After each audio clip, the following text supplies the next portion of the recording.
Hey y'all, and welcome back to the channel. I'm Marquita here with Late Nights, Early Mornings, and today I'm going to be doing a book review on Where the Crawdads Sing by Delia Owens. So you guys know this is not a new book. It's been out. It is now a movie. It's on Netflix. I actually watched it on Netflix last night, but I wanted to read the book before I watched the movie. When I purchased the book, the movie was already out as well. As you can see, the nice little stamp here that says now a major motion picture. So yes, it was already out by the time that I bought it. And this is actually one of those, I guess you call it like a movie cover, because this is the character from the movie here, which I don't think was the original cover for this book. So this book was also a #1 New York Times bestseller. It's been one of those books that's been a pick for a lot of book clubs. And honestly, I knew about the book and I had heard a lot of people talk about it. Some of my colleagues at the time that this book came out, I believe I was still teaching. So again, I was an English teacher and reading specialist. And so some of my colleagues had read it as well and they liked it. So I had heard about it. I knew about it, but I didn't think that I would be interested in it or like it. A lot of times when some of these bestsellers or hyped up books are put out there, they don't tend to end up being as great as people make them out to be, or they just aren't the type of books that I like to read. However, I will say I truly enjoyed reading this book. And I also enjoyed the character, Kaya, the main character, who's the girl on the cover. I really liked how the author developed her. And one of the other things I like about this book is at the end, there is an interview with the author where she explains a little bit more about who her, I guess you could say her mindset or her thoughts in when developing Kaya, the main character. And I really love that. And I love the reasoning or the rationale behind this character. And I love what she had to say about, you know, who Kaya truly was and why she chose to make her the way that she was in this book. So I'm just going to give you a little brief overview. Kaya is also referred to as the Marsh Girl by the town locals, you could say. They give her that name because she lives in Barkley Cove. She lives more on the further outside, like in the more marshy swampland part of it, of Barkley Cove, which is a quiet town on the North Carolina coast. And again, as you guys know, I'm from North Carolina, so I always love reading books that are set in North Carolina or in any area that has some bit of familiarity to me. So that was honestly why I picked up the book, because when I read the back and I read the description on the back and saw where it was set, I was like, okay, let me read this book, even though like I knew that it was supposedly a really good book. So in late 1969, this also plays a role, the time frame. It's her childhood kind of goes in from the 50s, 60s, like around that time. So in the late 1969, when handsome Chase Andrews, who's another main character, is found dead, the locals immediately suspect Kaya Clark, the so-called Marsh Girl. So Kaya's real name is Catherine, but they call her Kaya, and that's kind of what her family started calling her, and that name just stuck. So she goes by Kaya, but her real name or her government name is Catherine Clark. But again, the locals gave her the name Marsh Girl because of where she lived and because she is isolated and lives out there by herself. And prior to her being by herself, or kind of the way she ends up by herself, is that gradually her family, she had a mother, father, and a lot of siblings, and she was the baby. And gradually over time, first the mother leaves, and then the siblings, as they get a little older, they start to leave kind of like one by one. Her brothers and sisters leave, and it's so that they can get a better life, because once the mother leaves, they're just left with their dad, who's not father of the year by any means.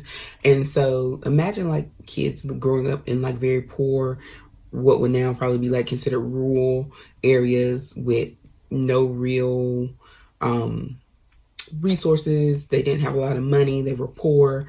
And they were essentially outcast, even by the townspeople, even where parents were in play, because of who they were and where they lived and all of that. So this definitely deals with class more so than race. Race it's a little bit in here, but not. It's really not a theme at all. But the reason I say race is because another main character is Jumpin', which is a black man who owns a kind of like what we consider like a tackle shop or whatever, convenience store tackle shop, that she ends up befriending, as well as his wife Mabel, and they kind of end up being parents, I guess you could say, or like parent figures to Kaya once both of her parents end up being out of the picture. So that is why I say race comes in, because again, with it being in the 50s and 60s, we already know segregation was still going on. We're also in the South because it's North Carolina. This would probably be what's considered now modern day, like the Outer Banks of North Carolina. So it's still, out there. What I always say, as someone who's a native of North Carolina, I always consider the Outer Banks to be just that, the middle of nowhere. It has definitely developed a lot more since my childhood, but it used to be like, if it's somewhere that you want to go to really get away, the Outer Banks was the place. Like, it used to be like cell phone service wasn't that great out there. Like, you could really kind of be off the grid and just be, enjoy like the beach and the scenery and all of that. But if you're looking for like that family friendly, things to do and all that, like at the time when I was growing up, it was not that place. I think now it has developed a little more into that, but it was not before. So I can definitely relate to where she was living and kind of get a idea of how that was. But they call her the Marsh Girl because of that. And so when this guy ends up dead, she's like the perfect scapegoat, because they know that she's not educated.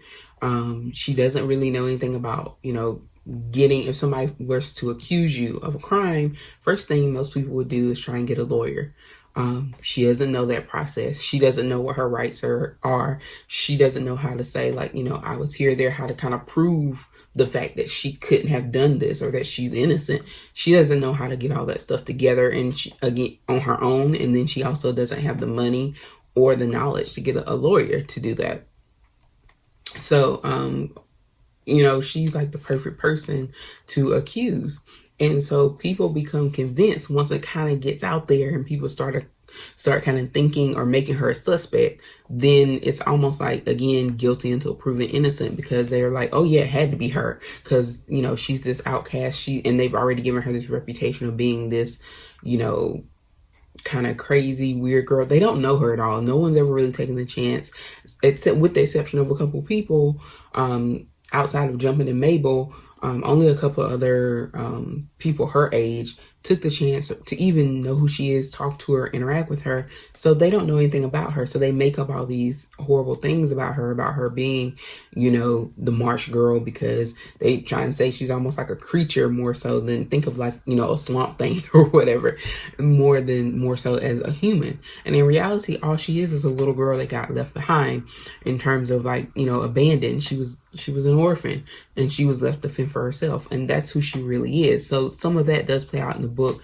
and I do love the fact that the author kind of brings that back in within her when she goes on trial, because that's essentially who she was, and she was being punished for it, at the end of the day, when it wasn't her fault.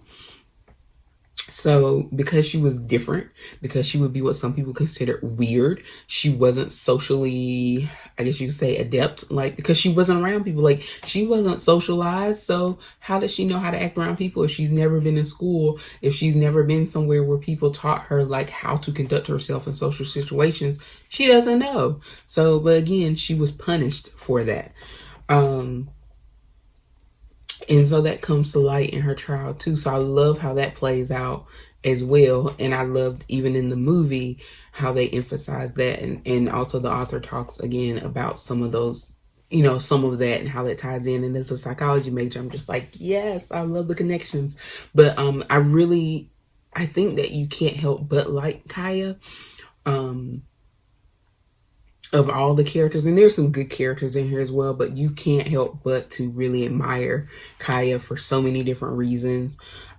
She basically learned how to survive as a young child on her own, fend for herself. She learned how to, keep herself alive, essentially, by how to shop, what to buy, where to go, and then nature. She learned how to survive out in the middle of nowhere by kind of observing animals and nature and how they function and how things work based on what she observed in nature. She even learns a little bit about relationships through watching some of the mating practices of some of the animals and sea life in her area. So it's actually pretty cool how she learns the things that we are typically taught either by parents or in school or whatever about, life and being human. She learns from nature and animals. So I really like that as well.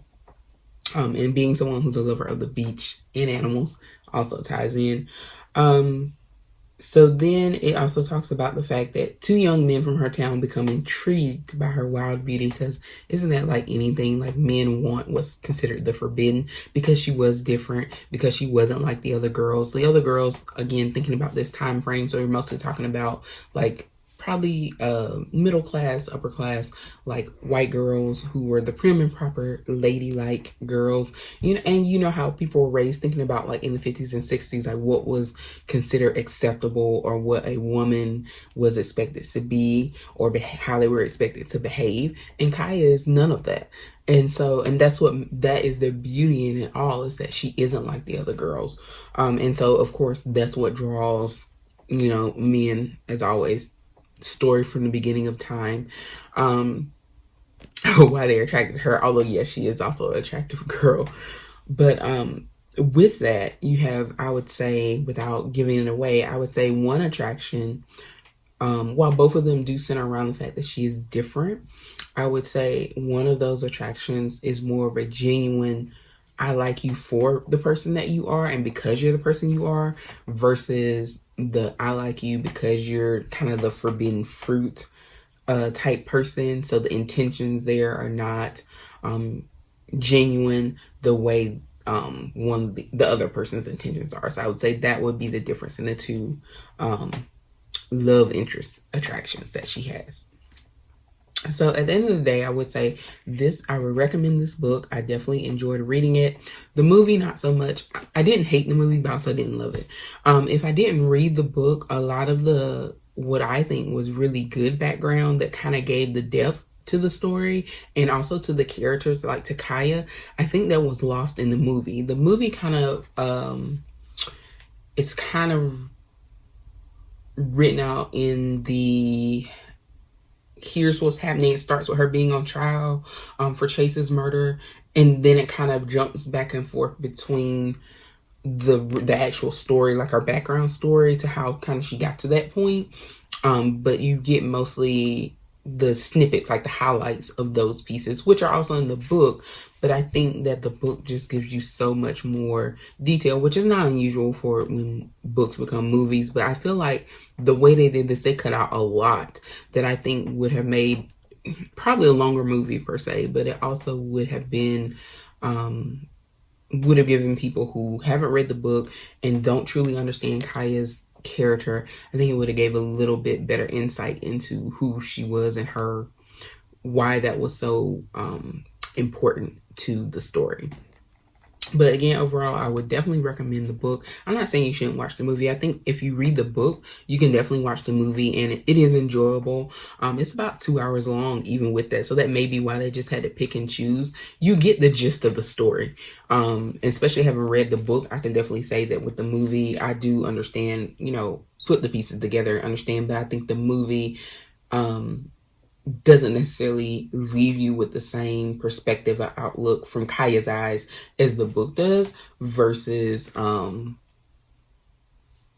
in the movie, like, I think you see it, but it's more obvious, where like here you're kind of like living it in the moment with Kaya. So that's the one thing that I like better about the book. So again, I do recommend this book, Where the Crawdads Sing, by Delia Owens. I really liked it. This was probably one of the first books that I actually read that wasn't audible in a while. And it was like over 400 something pages. So I was like, am I really gonna read this book? Because my attention span now is like that of a gnat, when I used to be a very avid reader. That's a whole nother topic, but I really like the extra pieces that you get in here with the discussion guide, the discussion questions, and there's also Kaya's cookbook in here, which I think is pretty cool. there are a few things that her mother taught her before she left. Her mom used to cook like breakfast and stuff like that. Typical like housewife, especially for that time frame. And so Kaya learned how to do those things because she used to help her mother in the kitchen. So that's kind of how she learned to survive. She had to basically take the little snippet of things that she got because she was only about maybe 9 years old or so when her mom went away. So she didn't have a lot to pull from, but she had to pull from those memories of, different things that she cooked in the kitchen or helped her mom with in the kitchen to eventually learn how to do that, because she kind of had to fill in the mom role, except she didn't have to take care of her siblings. But when it came to her father, like, she was the one that had to cook the food. When it was just her, ended up being just her and her dad, like, she ended up being the one that was cleaning the house, making sure the house was clean, going to the store when they needed different things, food or whatever, and also preparing the meals. So that was still her job as a woman, because again, thinking of the time frame. So even though the dad was essentially, in today's world, he would be a single dad with this what would be a minor child, a little girl, he should be the provider. He should be the one making sure she eats. He should be the one making sure that she has the things that she needs. When in this story and during the way this plays out, Kaya is like the adult in the situation. She's making sure the dad has, food on the table, that when he comes home sometimes, that he has, whatever, that the house is the way it needs to be for him. So she is, again, taking on an adult role as like a 9 or 10-year-old child. So that again plays a role into who she becomes as she grows up, because she does grow up in this story, to become an adult. So we follow that journey. But again, it goes back to seeing how those relationships and things that in childhood develop different developmental phases that we hear about all the time, about, giving children safe spaces and how we teach them about forming relationships and all of that. It's hard for her to trust people. It's hard for her to believe that people are going to stay in her life, because if the people that should be in your life, or that are typically in your life when no one else is, leaves you, why should you trust someone who's not your family, not your mom, not your dad, not someone who should actually be there? If those people didn't care enough to stay, or they didn't stay, why do you feel like anybody else's word on the fact that they're going to stay is going to be real? So that's what Kaya has to deal with as she grows and develops. And so that does play a role in how she becomes the woman that she becomes. But yeah, it definitely is a good story. It's not as predictable as some other stories. So for a debut novel, hats off to Delia Owens. And I do think she did a great job incorporating all the pieces, like, with how nature teaches us, how we can learn different skills and different things, life lessons or whatever, not just from the typical or traditional avenues. Because typically growing up, you go to school, you get socialized, you learn, the basics of life, as well as, fundamental skills like math and how to read and all of that. So Kaya doesn't get those things, but yet she's still able to become a successful person.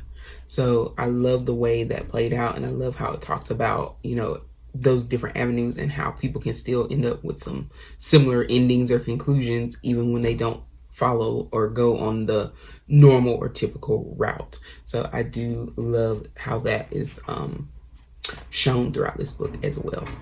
So that is my review for Where the Crawdads Sing. Again, I would say I recommend this book. I definitely think it wasn't overhyped like some books that get all the hype and then you read them and they're like just okay. I really think this book was worth the hype. I wish the movie would have been done a little bit better, because I think it would showcase how great the book was.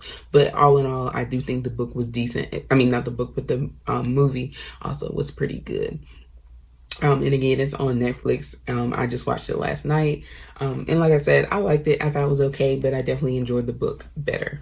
So if you've read this book, then tell me your thoughts on it in the comments, so we can have a little discussion, and I will have more book reviews coming for you. Until then, see you next time.